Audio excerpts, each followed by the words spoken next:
And part 2, continuing on, she's fulfilling a need. But, you know, also perhaps biting is testing the waters, and different women are going to react different ways. They might have different thresholds. Maybe by the time their threshold is reached, that they're in deep. There's some serious psychological shit going on, okay? And they don't know quite what to do. Or they don't want to be uncool, or they've fallen in love. They're confused, you know. But she doesn't seem to see that, you know, here she is, this little frog picked out of the tank, poked with a pin. Oh, it didn't hop away. Maybe that one would go in the pot of cool water. But, you know, she was taken out, she was poked with a pin, and she hopped away. She said, yeah, no, she poked him back. So she's not a candidate. She's not what he's looking for. And she doesn't have that. She didn't have that Lolita look, that's for sure. She was sort of the goth child anyway, right? She's got this aura, you know, this styling about her and everything. She's clearly wanting to be very edgy. I mean, overtly edgy. And not this image that Rachel Evan would, who's absolutely beautiful. And yes, Emily, she does have a beautiful singing voice. She's incredible. Great pitch, great delivery. You know, so she wasn't taken as this little frog put in the cool water in this pot where she's swimming around going, wow, I am in Marilyn Manson's pot. This is pretty amazing. Oh, you know, and slowly being brought to the boil. Evan Rachel Woods was put in the pot and slowly brought to the boil. You know, love bombed. Love bombing. Johnny did this to Amber. Marilyn did this to Evan Rachel Woods. People that dispute this, you know, people that dispute the power imbalance, what's wrong with you? You're deluded. Are you being willfully that way? You know, so relationships are complicated. And yes, abusive relationships can last for years. And sure, see, legally, this is true in most countries, legally, sure, if someone lies, they've lied. You just have to discard that. You can't then just say trial's going on, the court and a lie. You can't then go and assume everything is a lie. You have to take everything at a fresh face value. Okay? And that's not what's happening on some of these channels, especially this female misogynist's channel. She had another lady on. I'll just quickly, because I'll probably run out of time soon. Rose McGowan, right? People say, well, why didn't Rose McGowan, why doesn't she have any stories to tell? She's Me Too. Well, this is what I think her situation is. Rose McGowan is a different breed to Evan Rachel Wood. Even though Evan Rachel Wood was this young ingenue, introduced to things that she wasn't ready for, but she did for her career. And she therefore followed on that she met a really sick puppy who tells you who exactly he is, hiding in plain sight. This isn't just a true crime thing. This is life, hiding in plain sight. People show you who they are. And Rose McGowan, I'm sorry if I am so wrong here. This is just what this is something I just think in my intuition tells me she made a conscious decision to be Weinsteined because she wanted that career, and she thought, yeah, I'm a tough chick, I'm just going to do it. And later she might be ashamed. So I would say she's a different breed. Marilyn Manson may have tried various things with her. just like he might have with Dieter von Teese.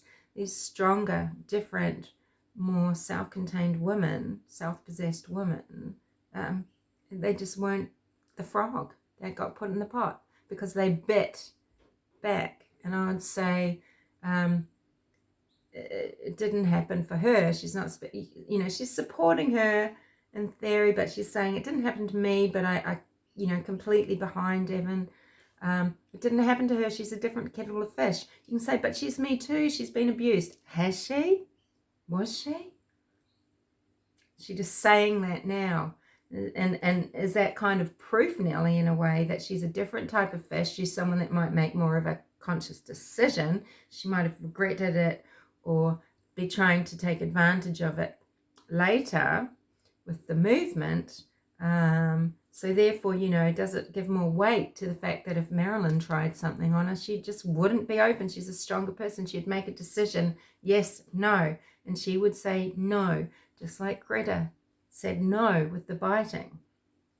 And, Marilyn didn't have any need to carry anything on with this woman, right? Greta, he got what he wanted. There's another lady, her name starts with L, that's called Linda. She's on this other lady's channel, this female misogynist's channel, and she toured for some time, just a short amount of time, with Marilyn Manson's band because she was in some type of relationship with someone in the band, someone who's now speaking up against Marilyn, by the way. And this lady is clearly a fangirl of Marilyn Manson. And she's saying that no, Evan was a very strong person. She was everything that happened, she was totally into. And I think she's lying because Marilyn's not like that. I saw their relationship. Oh, gosh. I mean, honestly. Think of Suzanne Morphy, for example. What story, if she had gotten the opportunity to tell it, what would she actually say? People are deciding things, but, before her disappearance, what would people have thought, right? And now people assume that she was an abused woman.